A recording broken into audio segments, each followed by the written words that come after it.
আটা বা ময়দা দিয়ে প্রতিদিন একঘেয়েমি রুটি পরোটা না বানিয়ে কেবলমাত্র ময়দা ও আলু দিয়ে এই নতুন ধরনের রেসিপিটি আপনারা অবশ্যই বাড়িতে একবার ট্রাই করে দেখতে পারেন। এটি বানানো যেমন সহজ, খেতে কিন্তু ঠিক তেমনই সুস্বাদু হয়। আর একবার বানালে কিন্তু এই রেসিপিটা আপনাদের বারবার খেতে মন চাইবে। খুবই সহজভাবে আমি আজকে আপনাদের সঙ্গে রেসিপিটা শেয়ার করব। তো চলুন দেখে নেওয়া যাক আজকে আমার এই রেসিপিটা। তো ভিডিওটা শুরু থেকে শেষ পর্যন্ত দেখার জন্য আপনাদের কাছে আমার অনুরোধ রইল। এখানে আমি সবার প্রথমে একটা মিক্সিং বোল নিয়ে নিয়েছি। নমস্কার বন্ধুরা, রনিতাস ফুড প্লেসে আবারও একবার সকল বন্ধুকে আমি স্বাগত জানাই। এবার আমি এর মধ্যে দিয়ে দেব মেজারিং কাপের 2 কাপ পরিমাণে ময়দা। আমি এখানে মেজারিং কাপ মেপে দিয়েছি, তবে আপনারা কিন্তু চাইলে চায়ের কাপ বা স্টিলের বাটি মেপেও দিতে পারেন। এবার আমি এর মধ্যে দিয়ে দেব স্বাদ অনুযায়ী নুন ও দিয়ে দেব 2 টেবিল স্পুন অনুযায়ী সাদা তেল। এবার হাতের সাহায্যে এই শুকনো উপকরণগুলোকে খুব ভালোভাবে আমি মিশিয়ে নেব। আমি এখানে রেসিপিটা ময়দা দিয়ে করেছি, তবে আপনারা কিন্তু চাইলে রেসিপিটা শুধু আটা দিয়েও করতে পারেন, অথবা আটা ময়দা দুটো মিশিয়েও করতে পারেন। ময়দার মধ্যে কিন্তু ময়ামটাকে খুব ভালোভাবে দিয়ে নিতে হবে। দেখুন ময়দার কালারটা কিন্তু অনেকটাই চেঞ্জ হয়ে এসেছে। হাত দিয়ে মুঠো করলে কিন্তু খুব সহজেই ডালা পেকে যাচ্ছে। এইরকমই যখন একটু ডালা পেকে যাবে তখনই ভাববেন যে ময়ামটা কিন্তু খুব ভালোভাবে দেওয়া হয়ে গেছে। ঠিক এই রকমভাবেই কিন্তু ময়ামটাকে দিয়ে নিতে হবে। এবার আমি এর মধ্যে সামান্য একটু জল অ্যাড করে দিলাম। এখানে আমি কোনো ঠান্ডা বা গরম জল ব্যবহার করিনি, আমি এখানে রুম টেম্পারেচারে রাখা অবস্থায় জল দিয়ে দিলাম। এবার এটাকে খুব ভালোভাবে আমি একটু মেখে নেব। সামান্য সামান্য জল দিয়ে কিন্তু মেখে একটা ডোয়ের আকার তৈরি করে নিতে হবে। ভিডিওটা যদি আপনাদের কাছে ভালো লেগে থাকে তাহলে অবশ্যই একটা লাইক করবেন। আর যারা যারা আমার চ্যানেলের নতুন বন্ধু তারা অবশ্যই আমার চ্যানেলটি সাবস্ক্রাইব করে দেবেন। আমার ভিডিওর আপডেট সবার আগে পেতে পাশে থাকা বেল আইকনটা ক্লিক করতে ভুলবেন না। আর যারা যারা ফেসবুক থেকে দেখছেন তারা রনিতাস ফুড প্লেস পেজটিকে ফলো করে দেবেন। আমি কিন্তু সামান্য সামান্য জল দিয়ে কিন্তু ডোটাকে রেডি করে নেব। একবারে পুরো জল দিয়ে মাখবেন না, তাহলে কিন্তু বেশি নরম হয়ে যেতে পারে। তো দেখুন এই রকম ভাবে আমি কিন্তু একটা ডো রেডি করে নিয়েছি। ডোটা কিন্তু খুব বেশি শক্তও হবে না, আবার খুব বেশি নরমও হবে না। এবার এটাকে আমি ঢাকনা চাপা দিয়ে রেখে দেবো 15 মিনিটের জন্য। এবার অন্যদিকে আমি একটা মিক্সিং বোল নিয়ে নিলাম। এবার আমি এখানে নিয়ে নিয়েছি একটা সেদ্ধ আলু। এখানে আমি একটা মিডিয়াম সাইজের আলু নিয়ে নিয়েছি। এবার একটা গ্রেটারের সাহায্যে আমি আলুটাকে খুব ভালোভাবে একটু গ্রেট করে নেব। আমি এখানে পরিমাণটা কম করে আপনাদেরকে দেখাচ্ছি, তবে কিন্তু আপনারা পরিমাণটা বাড়িয়েও করতে পারেন। এইভাবে কিন্তু একটা গ্রেটারের সাহায্যে আলুটা গ্রেট করে নেওয়ার চেষ্টা করবেন, তাহলে কিন্তু আলুর মধ্যে কোনো ডেলা অংশ থাকবে না।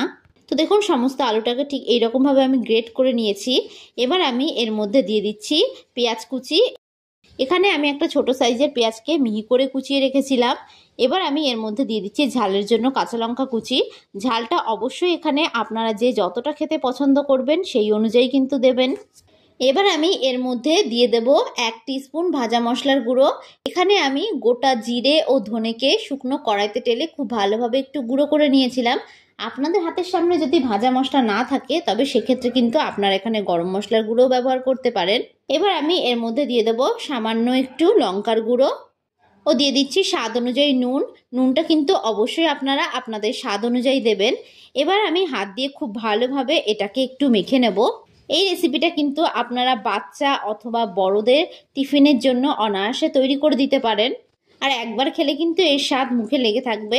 তো দেখুন এটাকে কিন্তু আমি খুব ভালোভাবে একটু মেখে নিয়েছি। এবার আমি অন্যদিকে 15 মিনিট পর ফিরে আসলাম।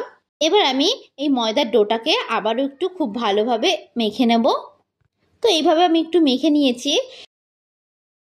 এবার এটা থেকে আমি লেচি কেটে নেব। সাধারণত রুটি বা পরোটার থেকে একটু বড় আকারের লেচি কেটে নেব। এখানে আমি 2টো লেচি কেটে নিয়েছি।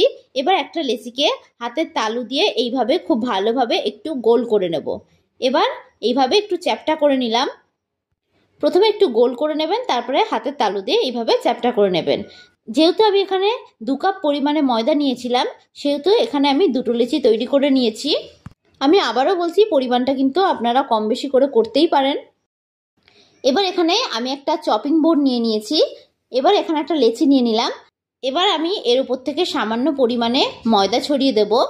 তবে আপনারা কিন্তু এখানে তেল দিয়ে বা আটা দিয়েও বেলতে পারেন। এবার লেচিটাকে দুদিকটা ঠিক এরকমভাবে একটু কোট করে নেব। এবার একটা বেলনির সাহায্যে খুব ভালোভাবে আমি বেলে নেব।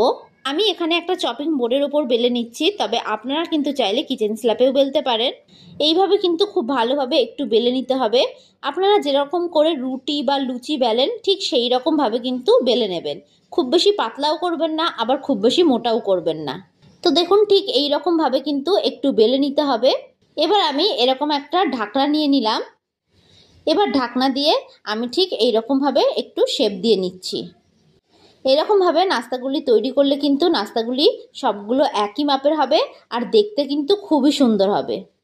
তো এরকম ঢাকনা কিন্তু আমাদের প্রত্যেকের বাড়িতেই থাকে। তো এইরকমভাবে কাজটা করার একটু চেষ্টা করবেন, তাহলে কিন্তু কাজটা করতে খুবই সুবিধা হবে। এবার এই নাস্তাগুলোকে আমি ঠিক এরকমভাবে একটু ছাড়িয়ে নিচ্ছি। এইভাবে কাজটা করলে কিন্তু সবকটা নাস্তা ঠিক একই মাপের হবে আর দেখতে কিন্তু খুবই সুন্দর হবে আর খেতেও ঠিক তেমনই সুন্দর হবে।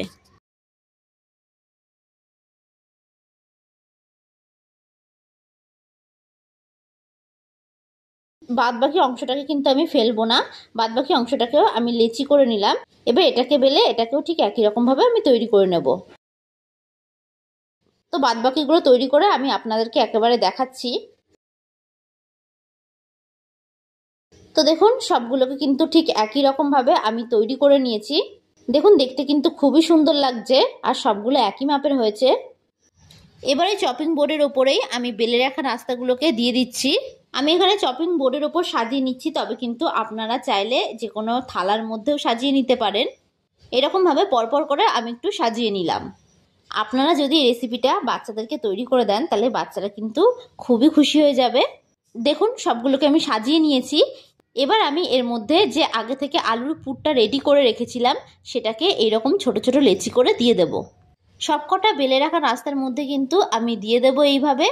এই রেসিপিটি কিন্তু বানানো খুবই সহজ আর হাতের সামনে থাকা মাত্র কয়েকটা উপকরণ দিয়ে কিন্তু আপনারা তৈরি করে ফেলতে পারবেন।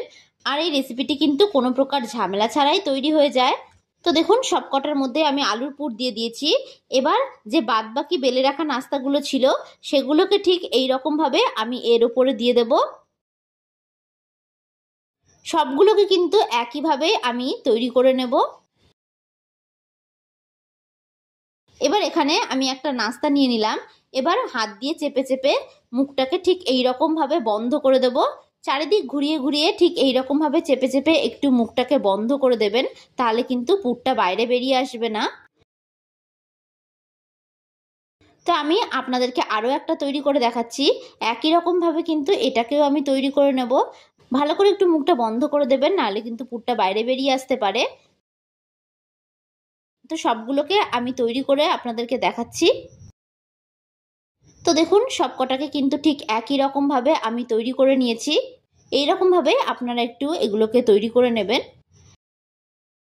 এবার অন্যদিকে আমি একটা কড়াই বসিয়ে দিয়েছি।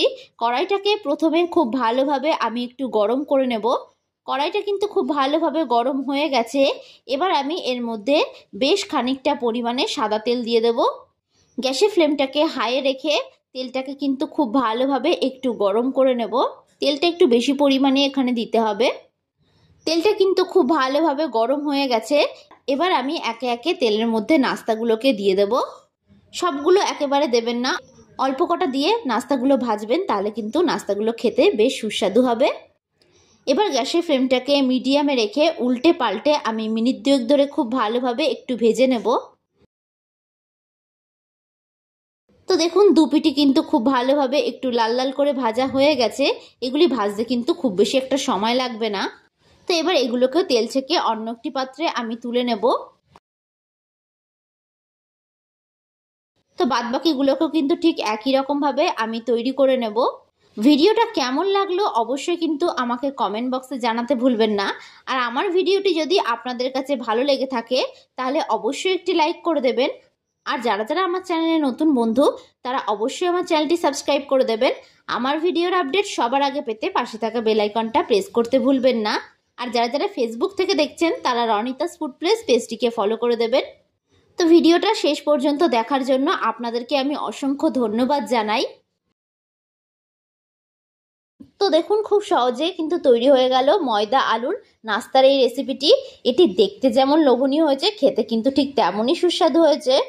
তো দেখুন এগুলো কিন্তু কতটা নরম হয়েছে, একটুও শক্ত হয়নি। তো এইরকমভাবে তৈরি করলে এগুলো অনেক সময় ধরে নরম থাকবে। তো আপনাদের কাছে আমার রিকোয়েস্ট থাকলো এই রেসিপিটাকে ঠিক এইরকমভাবে বাড়িতে তৈরি করার জন্য। আর একবার তৈরি করলে কিন্তু বারবার রিকোয়েস্ট আসবে আপনার কাছে এই রেসিপিটি তৈরি করার জন্য। তো আজকের মতন আমি বিদায় জানালাম। আবারও হাজির হব আপনাদের সামনে নতুন একটি রেসিপির ভিডিও নিয়ে। তো আশা করি আপনারা সকলে ভালো থাকবেন, সুস্থ থাকবেন। ধন্যবাদ।